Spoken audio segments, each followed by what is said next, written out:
GT Holidays, South India's #1 travel brand. You know you are special when you're with GT Holidays. நம்ம காதுல இருக்க ஸ்கின்னால produce ஆகிற பல சப்ஸ்டன்சஸோட கலவை தான் வந்து இந்த இயர் வேக்ஸ்ன்றது. யாருக்கு அதிகமாக இந்த மாதிரி வேக்ஸ் ப்ராப்ளம் வரும்னு பார்த்தீங்கன்னா, இவங்க குச்சியை வச்சோ இல்லை ஏதோ பஞ்சை வச்சோ வச்சு குடைவாங்க. குடையிறப்ப என்ன ஆகிரும்னா, நம்ம காதுக்குள்ளே தண்ணி போயிடுச்சு, அப்போலேருந்து காது அடைப்பாக இருக்குது. மெஜாரிட்டி ஆஃப் த பேஷண்ட்ஸ் இந்த மாதிரி தான் ஒரு கம்ப்ளைண்ட் சொல்லுவாங்க. ஆற்றுலையோ குளத்துலையோ குளிக்க போனோம், அப்போலேருந்து காது அடைச்சிருக்கு அப்படின்னு. ஸோ இது ஏன்னு பார்த்தீங்கன்னா, சில பேர் என்ன பண்ணுவாங்கன்னா, இந்த அடைப்பை நானே எடுக்கிறேன்னு சொல்லி ஏதோ ஹேர் பின்னோ ஊக்கோ வச்சு இல்லை காட்டன் பட்ஸோ வச்சு எடுக்கிறேன்னு சொல்லி கொஞ்சமாக வெளியில் இருக்கிற வேக்ஸை இன்னும் கொஞ்சம் உள்ளே தள்ளிடுவாங்க. இன்னும் சில பேர் என்ன பண்ணுவாங்க, இந்த மாதிரி எடுக்கிறேன்னு சொல்லி கீறி விட்டு அதுக்கப்புறம் அந்த இடம் இன்ஃபெக்ஷன் ஆகி இந்த இடம் ஃபுல்லாகவே ரெட் ஆகி வலியோடு வருவாங்க.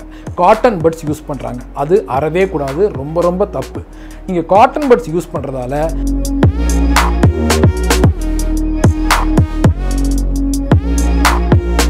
வணக்கம், நான் doctor Kingston, ENT and head neck surgeon. இந்த வீடியோவில் நம்ம இயர் வேக்ஸை பற்றி பார்க்க போகிறோம். இயர் வேக்ஸ் அப்படின்றது காதில் இருக்க அந்த மெழுகு, பொதுவாக நம்ம காதில் அழுக்குன்னு சொல்லுவோம் இல்லையா, அதை பற்றி நம்ம பார்க்க போகிறோம். ஸோ இந்த இயர் வேக்ஸ் வந்து நம்ம காதில் இருக்க ஸ்கின்னால் ப்ரொடியூஸ் ஆகிற பல சப்ஸ்டன்சஸோட கலவை தான் வந்து இந்த இயர் வேக்ஸ்ன்றது. ஃபஸ்ட்டு நான் ஜென்ரலாக ஸ்கின்னை பற்றி சொல்கிறேன். நம்ம உடம்புல மற்ற இடத்துல இருக்க ஸ்கின்னும் காதில் இருக்க ஸ்கின்னும் ஆல்மோஸ்ட் சிமிலர் தான். ஸோ ஸ்கின்னில் என்னெல்லாம் இருக்கும் அப்படின்னு பார்த்தீங்கன்னா, முடி இருக்கும், ஹேர் ஃபாலிக்கிள்ஸ் இருக்கும், அப்புறம் நிறைய கிளான்ஸ் இருக்கும். கிளான்ஸ்னால் நிறைய சுரப்பிகள், அதாவது வேர்வை சுரப்பிகள். ஸ்வெட் கிளான்ஸ் வந்து வேர்வை ப்ரொடியூஸ் பண்ணும். அதே இது செபேஷியஸ் கிளான்ஸ்னு ஒரு கிளான்ஸ் இருக்குது, அதெல்லாம் வந்து சீபம் அப்படின்னு சொல்லப்படுற ஒரு ஆயிலி சப்ஸ்டன்ஸை ப்ரொடியூஸ் பண்ணும். அது மட்டும் இல்லாமல் நம்ம ஸ்கின் வந்து மாதம் புது ஸ்கின் நமக்கு உருவாகிட்டே இருக்கும். எப்படின்னா, நம்ம கண்ணால் பார்க்குற இந்த பழைய ஸ்கின்லாம், இந்த செல்ஸ் எல்லாம் வந்து ஒரு மாதத்துக்கு ஒரு தடவை சேஞ்ச் ஆகிட்டே இருக்கும். பழைய ஸ்கின்ஸ் எல்லாம் கீழே விழுந்து அடியிலேருந்து புது ஸ்கின் செல்ஸ் வந்து ஃபார்ம் ஆகி வரும். இந்த சைக்கிள் தான் வந்து ஸ்கின்ல நடந்துகிட்டே இருக்கும். அதே தான் காதுலையும். ஸோ காதில் இருக்க அந்த year wax is nothing but இந்த பழைய டெட் ஸ்கின் செல்ஸ், அப்புறம் ஸ்வெட் கிளான்ஸ், செபேஷியஸ் கிளான்ஸ், அந்த கிளான்ஸோட செக்ரீஷன்ஸ், அப்புறம் நம்மளை சுற்றி இருக்கிற இந்த டர்ட் அழுக்கு, இதெல்லாம் சேர்ந்த ஒரு கலவை தான் இந்த இயர் வேக்ஸ் அப்படின்றது. ஸோ இந்த இயர் வேக்ஸ் நம்ம காதில் இருக்கிற இந்த கேனல், நம்ம எக்ஸ்டர்னல் ஆடிட்டரி கேனல்னு சொல்லுவோம். நம்ம டார்ச் அடித்து பார்த்தாலே தெரியும், ஒரு டனல் மாதிரி இருக்கும். அந்த டனலில் இருக்கிற ஸ்கின்ல ஃபார்ம் ஆகி அங்கேயே இருக்கிறது தான் இந்த இயர் வேக்ஸ் அப்படின்றது. சரி, அதோட ஃபங்க்ஷன் என்ன அப்படின்னு பார்த்தீங்கன்னா, மெயினாக அதோட ஃபங்க்ஷன் வந்து ப்ரொடெக்டிவ் ஃபங்க்ஷன் தான். எதை ப்ரொடெக்ட் பண்ணுது அப்படின்னா, உள்ளே இருக்கிற காது ஜவ்வுன்னு சொல்லுவாங்களா, இயர் ட்ரம், டிம்பானிக் மெம்பரேன், அதை ப்ரொடெக்ட் பண்ணுறது தான் இந்த இயர் வேக்ஸோட வேலை.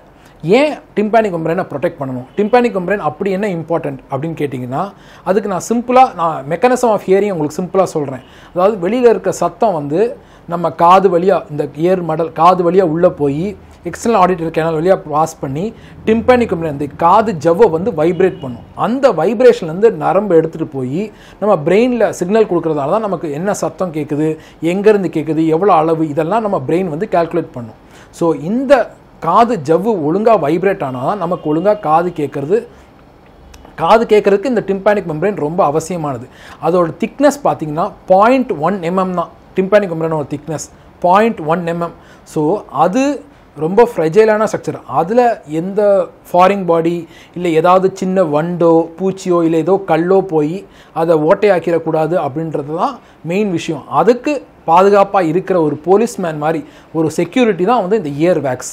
எப்படி நம்ம தொண்டைக்கும் வாய்க்கும் டான்சில் வந்து ஒரு செக்யூரிட்டி மாதிரி இருக்குதோ, அதே மாதிரி காது டிம்பானிக் மெம்பரேனுக்கு செக்யூரிட்டி மாதிரி இருக்கிறது தான் வந்து இந்த இயர் வேக்ஸ். அது மட்டும் இல்லாமல் இயர் வேக்ஸ்க்கு நிறைய ப்ராப்பர்ட்டிஸ் இருக்குது. அதில் ஒன்று பார்த்திங்கன்னா, அதோட pH பார்த்திங்கன்னா அசிடிக் pH ரொம்ப கம்மியாக இருக்கும். அதனாலேயே வந்து அது சின்ன சின்ன பாக்டீரியா அதெல்லாம் வந்து ஸ்டாப் பண்ணுறதுக்கு அதுக்கு பவர் இருக்குது. இப்போது இந்த இயர் வேக்ஸ் வந்து காதுக்குள்ளே ப்ரொடியூஸ் ஆகிட்டே இருக்குது. ப்ரொடியூஸ் ஆகிட்டே இருந்தால் காது ஃபுல்லாக நிரம்பிடாதா? இல்லை. எவ்வளோக்கு எவ்வளோ ப்ரொடியூஸ் ஆகுதோ அவ்வளோக்கு எவ்வளோ அந்த இயர் வேக்ஸு நம்ம காதுலேருந்து வெளியே போயிட்டே இருக்கும். இது வந்து ஒரு பேலன்ஸ் மாதிரி. எப்படி வெளியே போகும்னா, நம்ம தூங்குறப்போ, நம்ம குளிக்கிறப்போ, இல்லைனா நம்ம பேசிக்கிட்டு இருக்கப்போ, அப்போ வந்து இந்த மாதிரி காதுக்குள்ளே இயர் வேக்ஸ் அப்பப்போ கொஞ்சம் கொஞ்சமாக வெளியே வந்துட்டே இருக்கும் நமக்கே அறியாமல். எப்படின்னு பார்த்தீங்கன்னா, நம்ம ஏர்போர்ட்டில் கன்வேயர் பெல்ட் இருக்குது பார்த்தீங்களா, எப்படி அந்த லக்கேஜெல்லாம் அப்படி சுற்றிக்கிட்டே வருது, அந்த மாதிரி உள்ள ப்ரொடியூஸ் ஆகிற இயர் வேக்ஸ்லாம் அப்படி கொஞ்சம் கொஞ்சமாக வெளியே வந்துகிட்டே இருக்கும். ஸோ இது ஒரு பேலன்ஸ் மாதிரி. Wax secretion plus wax disposal இது வந்து பேலன்ஸாக நம்ம நடந்துக்கிட்டே இருக்கும். இந்த பேலன்ஸை நம்ம டிஸ்டர்ப் பண்ணாத வரைக்கும் நமக்கு எந்த ப்ராப்ளமும் கிடையாது. ஸோ யாருக்கு அதிகமாக இந்த மாதிரி வேக்ஸ் சம்மந்தமான ப்ராப்ளம் செக்ரீஷன் இந்த அதிகமாக வரும்னு பார்த்தீங்கன்னா, யார் தேவையில்லாமல் காதை போட்டு குடஞ்சிக்கிட்டே இருக்காங்களோ அவங்களுக்கு தான் இந்த மாதிரி வேக்ஸோட கம்ப்ளைண்ட் வரும். ஏன்னு பார்த்தீங்கன்னா, இவங்க குச்சியை வச்சோ இல்லை ஏதோ பஞ்சை வச்சு குடைவாங்க. குடையிறப்ப என்ன ஆகிரும்னா, நம்ம காதில் இருக்க ஸ்கின் ரொம்ப மெல்லிஸான ஸ்கின், அதை டேமேஜ் பண்ணிடுவாங்க. ஸோ அதனால் அதுவே ஒரு இரிட்டன்ட் ஸ்டிமுலஸாக ஃபார்ம் ஆகி அதுவே நிறைய வேக்ஸ் ப்ரொடியூஸ் ஆகிறதுக்கான ஒரு இதை கொடுக்கும். ஸோ முடிஞ்ச அளவுக்கு காதை நம்ம இதை வச்சும் குடையாமல் இருக்கணும். சரி, இந்த இயர் வேக்ஸ் சம்மந்தமாக டாக்டர்ஸ் கிட்ட கம்ப்ளைண்ட்ஸ்னு பேஷண்ட்ஸ் வருவாங்க இல்லையா, அவங்க சொல்கிற என்னென்னா காமன் கம்ப்ளைண்ட்ஸ்ன்றதை நம்ம பார்க்கலாம். நாங்கள் கேட்குற மெயின் கம்ப்ளைண்ட்டே வந்து, டாக்டர் இந்த மாதிரி நாங்கள் குற்றாலத்துக்கு குளிக்க போனோம், காதுக்குள்ளே தண்ணி போயிடுச்சு, அப்போலேருந்து காது அடைப்பாக இருக்குது. மெஜாரிட்டி ஆஃப் த பேஷண்ட்ஸ் இந்த மாதிரி தான் ஒரு கம்ப்ளைண்ட் சொல்லுவாங்க. ஆற்றுலையோ குளத்துலையோ குளிக்க போனோம், அப்போலேருந்து காது அடைச்சிருக்கு அப்படின்னு.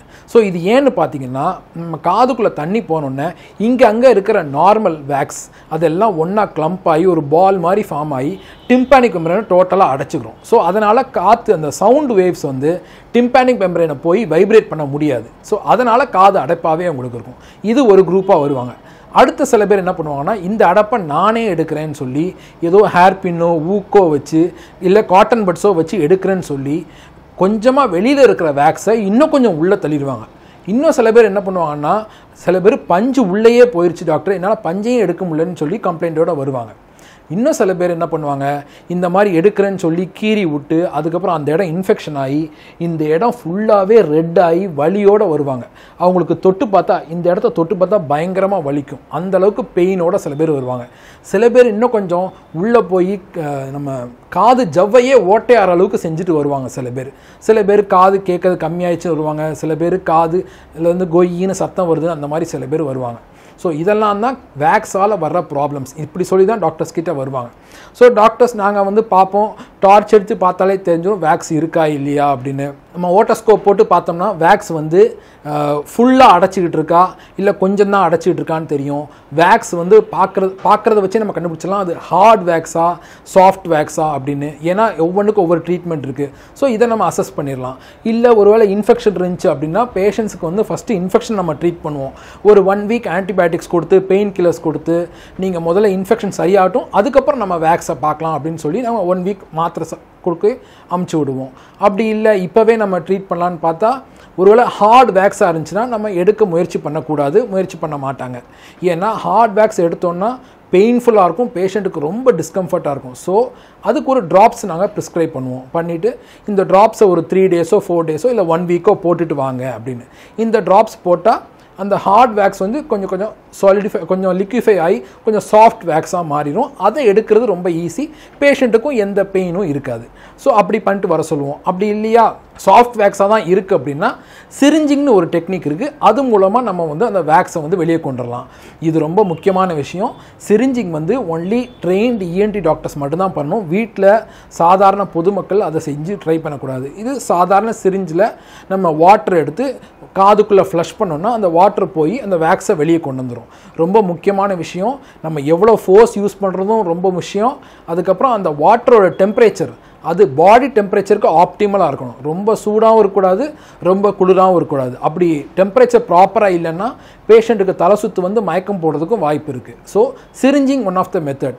ஸோ ஒன்று சிரிஞ்சிங் பண்ணி எடுத்துடலாம். சிரிஞ்சிங் பண்ணியும் வராத வேக்ஸை வந்து நம்ம சக்ஷன் பண்ணி எடுக்கலாம். மைக்ரோஸ்கோப்பில் பேஷண்ட்டுக்கு காதை பார்த்து சக்ஷன் பண்ணி எடுக்கலாம். அப்படி இல்லைன்னா அதுக்குன்னு சில இன்ஸ்ட்ருமெண்ட்ஸ் இருக்குது. ஜாப்சன்ஸ் ப்ரோப், கியூரெட் அந்த மாதிரி இன்ஸ்ட்ருமெண்ட்ஸை அழகாக வந்து நம்ம வேக்ஸை வந்து க்ளீன் பண்ணி எடுத்துடலாம்.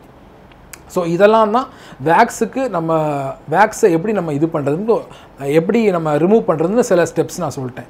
சரி, இப்போ வந்து ப்ரிவென்ஷன், இதை எப்படி வருமுன்னு காக்குது அப்படின்னு நான் சில விஷயம் கண்டிப்பாக சொல்லணும். ஒன்று, இந்த மாதிரி அருவிலையோ ஆற்றுலையோ குளிக்க போகிறதுக்கு முன்னாடி இயர் மஃப்ஸ் யூஸ் பண்ணிக்கிறது நல்லது. இந்த நீச்சல் வீரர்கள்லாம் யூஸ் பண்ணுவாங்க. அந்த இயர் மஃப்ஸ் போட்டு குளிக்கிறது, அருவியில் குளிக்கிறது நல்லது. அப்போ தான் காதுக்குள்ளே தண்ணி போகாமல் பார்த்துக்கலாம். சரி, இயர் மஃப்ஸ் கொண்டு போகல, நீங்கள் குளிச்சிட்டீங்க அப்படின்னு என்ன பண்ணலாம் அப்படின்னா, சாதாரணமாக துண்டை வச்சு நம்ம எப்படி நம்ம உடம்பை துடைக்கிறோமோ அதே மாதிரி காதை மெதுவாக விரல்களை வச்சு நம்ம துண்டை வச்சு துடைச்சாலே போதுமானது. அப்படியே இல்லையா, காதை மேலும் கீழும் அப்படி ஆட்டினீங்கனாலே உள்ளே இருக்க தண்ணி தானாக வெந்துடும். அப்படியும் இல்லைன்னா ஒரு டேபிள் ஃபேன் முன்னாடி நம்ம காதை காமிச்சாலே போதும், அந்த உள்ளே இருக்க தண்ணி காணா வந்துடும். தயவு செய்து நீங்களாகவே காதை க்ளீன் பண்ணுறேன்னு சொல்லி எதையும் போட்டு குடையாதீங்க. இன்னும் சில பேர் என்ன பண்ணுவாங்கன்னா, ரொம்ப முக்கியமான விஷயம் இந்த வீடியோவில் நான் சொல்ல விரும்புவது, காட்டன் பட்ஸ் யூஸ் பண்ணுறாங்க. அது அறவே கூடாது, ரொம்ப ரொம்ப தப்பு. நீங்கள் எந்த இஎன்டி டாக்டராவது காட்டன் பட்ஸ் யூஸ் பண்ணி பார்த்தீங்களா? நாங்கள் யூஸ் பண்ணவே மாட்டோம். எங்களுக்கு வேக்ஸ் ரிமூவ் பண்ணுறதுக்குன்னு தனியாக இன்ஸ்ட்ருமெண்ட்ஸ் இருக்குது. நீங்கள் காட்டன் பட்ஸ் யூஸ் பண்ணுறதால நீங்கள் அந்த அழுக்க வேக்ஸை உள்ளே தான் புஷ் பண்ணுவீங்க, அதை வெளியே கொண்டு வர முடியாது. தயவு செய்து காட்டன் பட்ஸ் யூஸ் பண்ணாதீங்க. சில பேர் நாங்கள் ரொம்ப கம்பெனி ப்ராடக்ட் தான் வாங்குகிறோம், ஹை குவாலிட்டி தான் வாங்குகிறோம். நோ, நீங்கள் காட்டன் பட்ஸ் யூஸ் பண்ணவே கூடாது.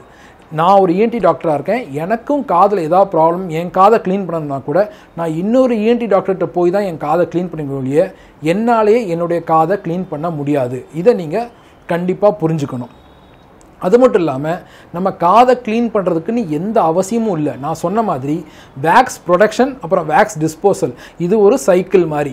இது நார்மலாகவே இந்த பேலன்ஸ் நம்ம காதில் இருக்கும். நம்ம காதுகளுக்கு செல்ஃப் க்ளீனிங் மெக்கானிசம் இருக்குது.